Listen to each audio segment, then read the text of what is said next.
Get ready for this one. Welcome back, Troglodytes, to your daily dose guitar information, the Trogly's Guitar Show. Okay, so I've got a special one for you guys tonight. This is a real 1957 Gibson Les Paul. It's a bit of a mutt, but I love it. Look at this thing. Hippie art at its finest. It also gives me like some pirate ship cursed vibes. I had to bring this thing in to document it because it's just so bizarre and out there. But as this sits, it started life as a 1957 Gibson Les Paul Special. So that means it would have looked like this. It had dual P90 pickups, had a beautiful TV yellow finish. But it's been routed out for double cream Dimarzios, completely refinished top, back, and sides. I mean, if you're curious how I knew this started life as TV yellow, look! Whoever did the artwork was smart enough to leave the original serial number alone with a block of the original finish. But look at this. Somebody has inlaid it with abalone, mother of pearl, and what looks like some sort of a wood. At one point in time, I think this was all clear coated over, but most of it is chipped off, which just leaves this really cool relic vibe on some of the areas that still has the ambered over lacquer. It's just so rustic. It reminds me of like a pirate ship Maiden at the top. There's something about this one, it just spoke to me. It needed full review and documentation. So if you're curious about the tale of this one, unfortunately, I do not know the original owner or anything like that. But here's the story I do know. This recently surfaced at the Dallas Guitar Show. It was purchased by Guitar Center. Now here's the thing to know about Guitar Center. All the coolest stuff gets snapped up before it ever even hits the website. If you want to be part of Guitar Center's inner circle, you want to follow their main vintage buyer, Nick Conte. But even before then, it appears he has an inner circle, so half the times, the cool photos he does share, they've already been spoken for, or they sell quick. But I messaged him about it to see if there was any more of a story. He had just bought it from a guy who bought it off of the widow of the original owner. So unfortunately, can't track the story any further than that, but the craftsmanship was just so well done on this. And I was kind of curious, was it actually engraved or was it just inlaid on top? It mainly appears to just be the inlays that were put on top with like maybe a little bit of carving around it. Apparently there was a little decorative plaque back here at some point in time that maybe had the owner's name or something. You've got what looks like some sort of a headstock crack, but at least we still have the original serial number and you've got all the cool aging to this thing. So to learn more about this one, let's go ahead and throw it onto the workbench to take an individual look at its parts and specs.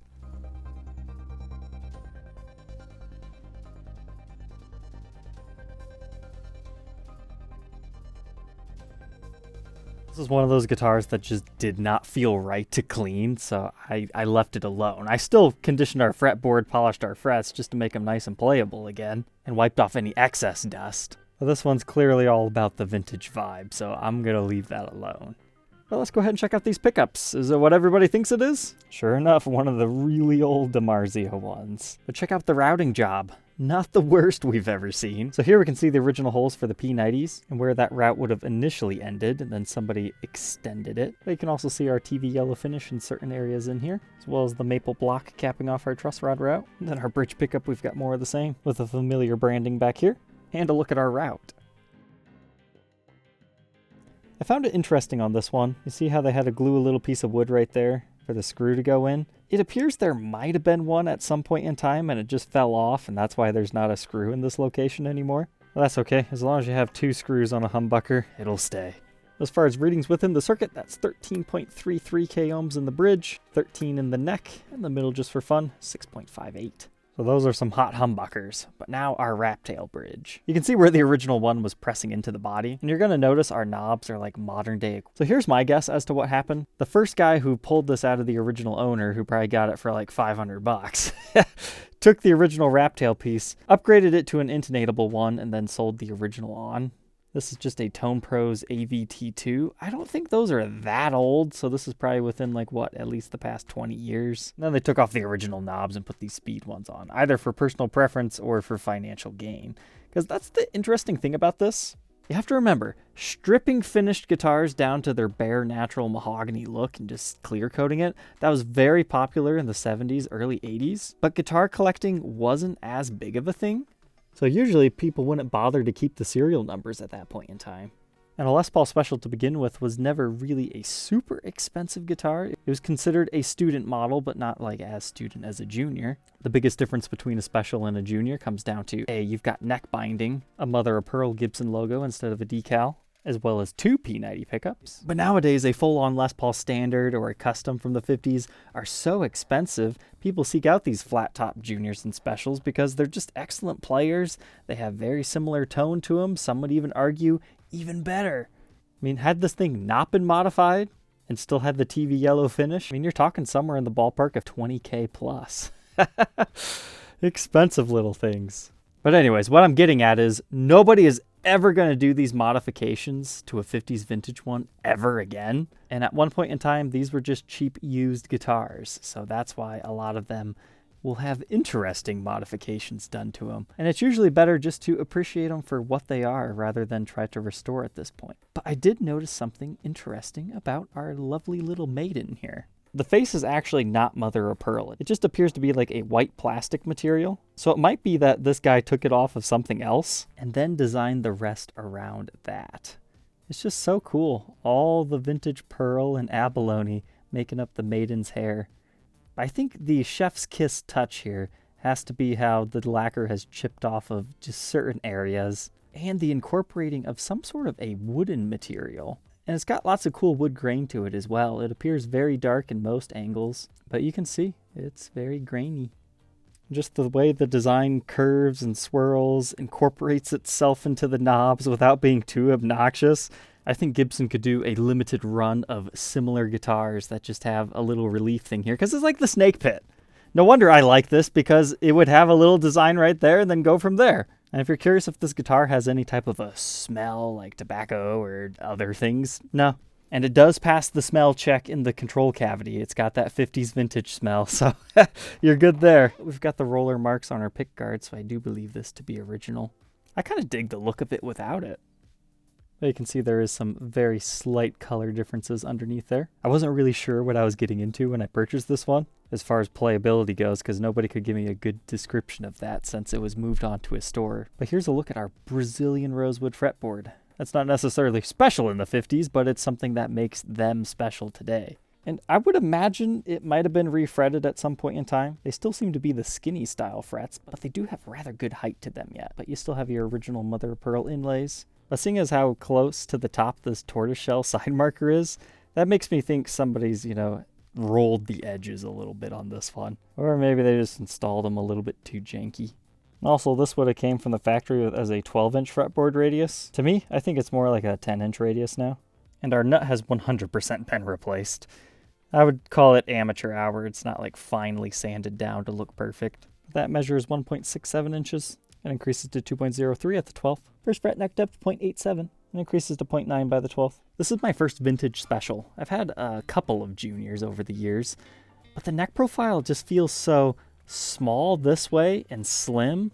Definitely more of a 60s profile. It still has a bit of a roundedness to it. Here's a look at that neck, 1st fret and 12th fret. You can kind of see what I was talking about. But this was something else I was scared about, is does the truss rod work? The answer is, I don't think it's ever been touched. The bad thing is you don't have any loosening motion, meaning if you take your truss rod this way, it just becomes loose and you get to take the nut off. But it works just fine when you want to take it the other way, and it responds greatly. So that means if your neck starts bowing like this, you've got all the room in the world to straighten it out. But if it starts up bowing like that, then yeah, you're going to have to put some more pressure on the neck and treat it a little bit. And right now, the neck is completely dead flat when you have string tension on it. So I would say that is in very healthy shape for a 1957. But check out the natural aging on this. We'll find out during the Blacklight test, but I would assume they never touched the finish up here. They just refinished the body and everything. They didn't want to mess around with our headstock, but they did go ahead and throw some 70s Schallers on it. So that's probably when this mod occurred. Late 70s, early 80s would be my guess. And here's a look at the truss rod cover that's currently on this one. Now we can move on to the back. So what's great about this one, besides being highly modified, is you can tell somebody loved this thing. Even after the refinish, it got all chewed up from playing. I wish the plaque was still there, So that's such a bummer because who knows what it might have said. I did make the executive decision to clean the back of the neck because it was just way too gunky and grimy. So I'm cool with patina, but I prefer them to play nicely. So fresh strings, polished frets, clean back of the neck, but you can tell somebody played through the finish here. Now let's look at our control cavity. Do we have the original 50s pots and capacitors? No, somebody took those out. However, there's one visible code right here that dates to 1976. So that also backs up the whole late 70s, early 80s when this was done to it, most likely. And we have Argentinian Mallory blue capacitors. I've never seen those before. They're kind of cool. It doesn't look like any other additional modifying over here outside of a better jack plate. But you've got some leftover glue from that area. But now our toggle switch cavity. Everything looks good there. But you might have noticed this large poker chip plate over here that's screwed into the top. That's not normally how these would have left the factory. Bob Marley's famous 50s Les Paul Special had a similar thing done. So I was expecting to find like some crack underneath here, but I didn't necessarily see that. And these screws just are way too deep, and they're the very small slotted ones. I just can't get them off. But looking in here, the best I could guess is maybe it became a little bit too worn, or they didn't have the right parts to restore it, because this is not a skirted style securer. So I think they just decided, hey, this is what we got. Joop, joop, joop, we're done. And check this out. Double strap buttons. Same thing was true up here. I guess they wanted to balance it a little bit differently. But what's funny about that is, remember how I was telling you this kind of has some pirate ship vibes to it? There's the Les Paul Kraken, which also kind of has some pirate vibes to it, where it has the double strap buttons as well as like where you tie off your ship. So I thought that was very apropos for this particular one. But you do have an exposed hole up there and some dents, gashes, dings. Yeah, she's been played, no doubt. But now we can run up the backside of the neck. I mean, you have some mild marks, and maybe you would like to know about this area. But this was definitely a thumb over wrap player because all the finish is just worn through on this side of the neck and all along this other side as well. But now this area.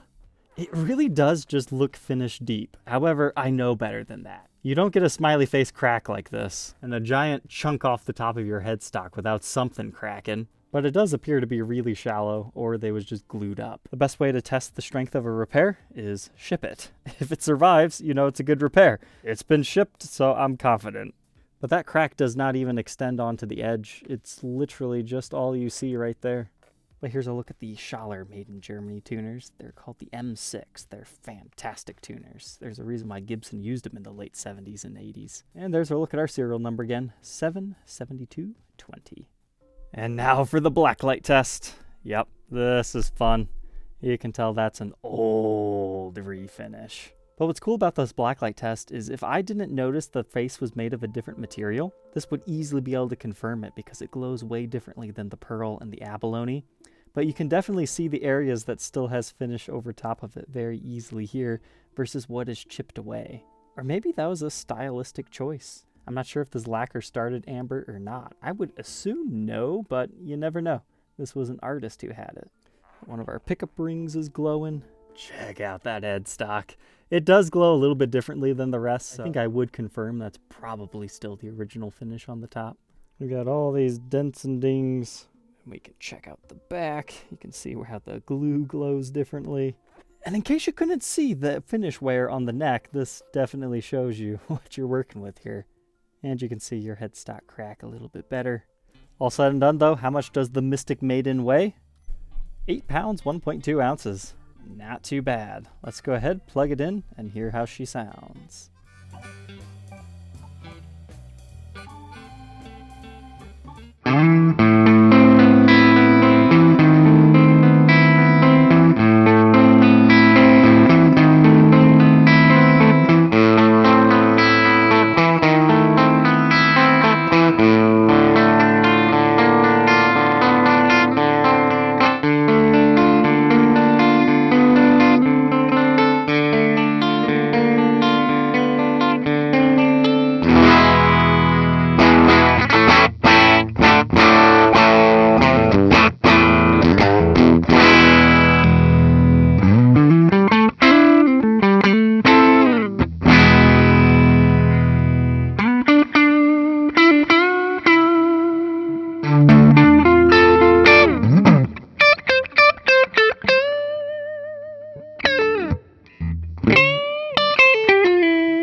there we go, the 1957 Gibson Les Paul Special Mystic Maiden. What are my final thoughts? It's got a really nice growly mid-range tone to it. Now the Dimarzio pickups, they can be incredibly attacking or as soft and quiet as you want. You just have to play around with your volume controls as well as your picking attack. It goes from blues into some metal. But that's the nice thing about this one, it's already been routed, so if somebody wanted to adopt this into like a heavy chuggy chug metal band, put EMG pickups or fluences in here, I don't think it would look all that out of place with the kind of grungy aesthetic that this has with this cool art design. But I've always been a fan of relief carvings on guitars. So your thoughts and opinions might vary, but I thought this was a pretty nice little guitar. It plays nicely still. I didn't notice any like crazy fret buzzing. I will say it doesn't like to stay in tune that well. You always have to kind of constantly tweak it. I would imagine it's because the nut needs shaped a little bit more. And this bridge is just too thick for this guitar. You don't want the action any lower, so it doesn't really matter, but there's not quite enough pressure to keep the strings in the slots, so they just kind of go where they want to be. So maybe you should try a different wrap tail bridge on this one if you're interested in being the next owner. Because I initially bought this one thinking, yeah, my personal collection. I would love to have something like this, but at the end of the day, I don't collect true 50s vintage stuff, and this deserves to be with a player. Imagine if Frank Zappa owned this. Yeah, it would be worth $1 million. It's got the looks, it just needs the player and story behind it now. Or who knows, maybe that's already out there, and somebody will recognize this guitar and we can figure out the rest of the history. But for now, that is the end of this episode. I'll follow up if we ever find anything more. Don't forget to like, comment, and subscribe, and we'll catch you tomorrow on the next one. Take care. If you enjoyed this highly modified 50s Les Paul, you might enjoy this one as well. Started life as a full-on gold top, ended life as... You'll just have to click to find out.